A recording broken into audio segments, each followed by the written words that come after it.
Alors donc, si toutes ces figures de style avancées constituent les pieds d'une personne vieille, ces 5 figures de style qui nous restent représentent sa baguette.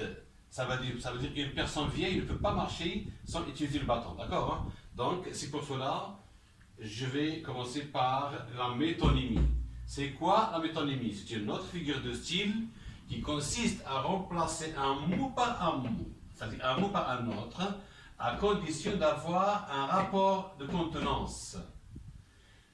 La métonymie كنبدل كلمة بكلمة بشرط يكون بين هذه الكلمة وكلمة عندهم علاقة ديال المحتوى. La contenance, ça veut dire المحتوى. À condition d'avoir بشرط. Exemple, toute la maison est calme. الدار كلها بكالمية. Est-ce que la maison est calme ou bien les habitants de la maison qui sont calmes? Normalement, ce sont les habitants. الناس ديال الدار اللي بكالميين ماشي الدار. Étant donné que les habitants constituent une partie de la maison. C'est ce qu'on appelle la contenance. Autre exemple, par exemple, la ville de Fès se réveille à 16 heures. Est-ce que c'est la ville qui se réveille ou bien les habitants de la ville? Ce sont les habitants de la ville. Très bien. Deuxième exemple de métonymie, parce qu'il y a plusieurs exemples, j'ai essayé de signaler deux, d'accord, hein? Deuxième exemple, il faut avoir un rapport de vêtements. Remplacer un mot par un autre avec un rapport de vêtements. Ça veut dire qu'on remplace la personne par les vêtements, n'est-ce pas? Bon, une phrase dans le chapitre 2 de la boîte à merveilles, chapitre 2, j'ai vu deux haïks. Qui a dit ça? C'est dit Mohamed. Hein? J'ai dit deux haïks. Deux haïks, c'est le champ lexical de quoi? De vêtements, la tradition marocaine.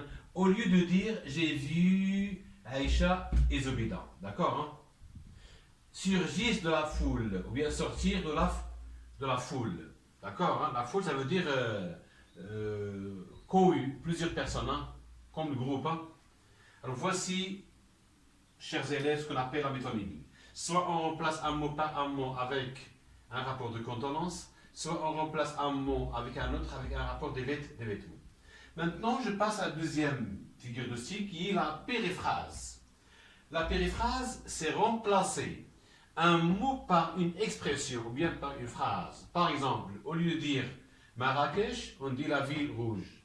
Pourquoi? Pour expliquer. C'est quoi Marrakech? C'est une ville rouge. La périphrase باش كنشرح مثلا كنبدل كلمه بجمله بشرط يكون ديك الجمله كتشرح ديك الكلمه. اللي كيقول مراكش كنقول مدينه حمراء. اي واحد يخرج مدينه حمراء يقول مراكش، n'est-ce pas? Deuxième exemple, la maison de Kenza. اي واحد يقول la maison de Kenza, il va dire la maison de Dar Chouafa. Il est Kenza, c'est un mot. Parce qu'on Chouafa la viande, c'est une expression. Hein.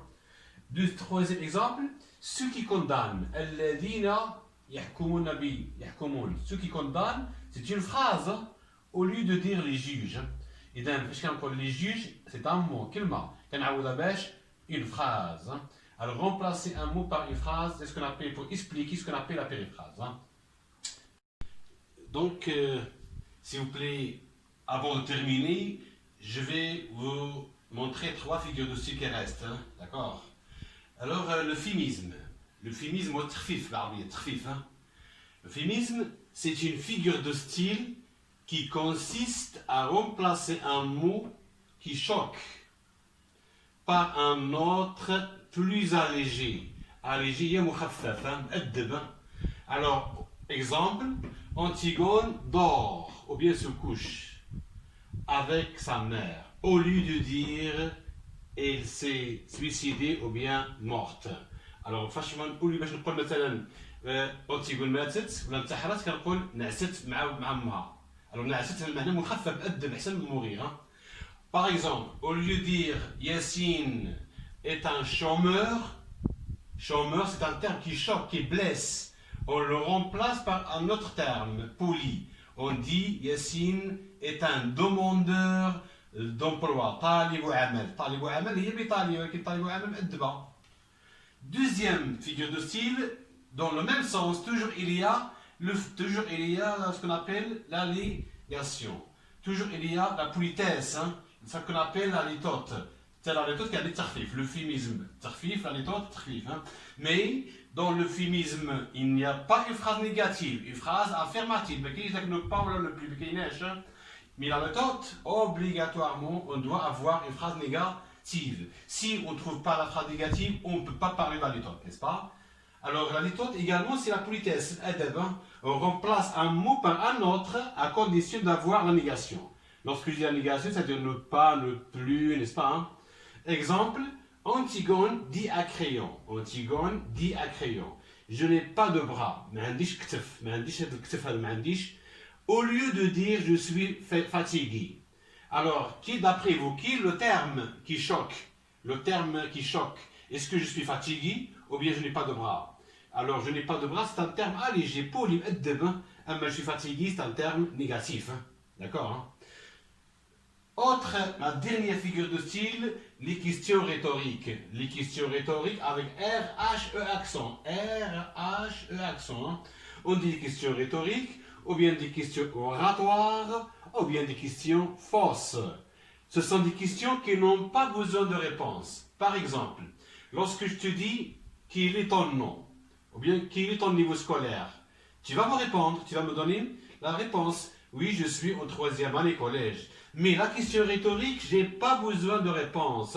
Mais il s'appelle السؤال استنكاري. يكون أنا عارف الجواب غير كنبغي نقنع. Alors pour convaincre le destinataire, إقناع الآخر, j'utilise des questions rhétoriques. Alors attention, les questions rhétoriques sont des figures de style de conviction. C'est quoi la conviction? إقناع. Exemple. Faut-il faire confiance aux hommes?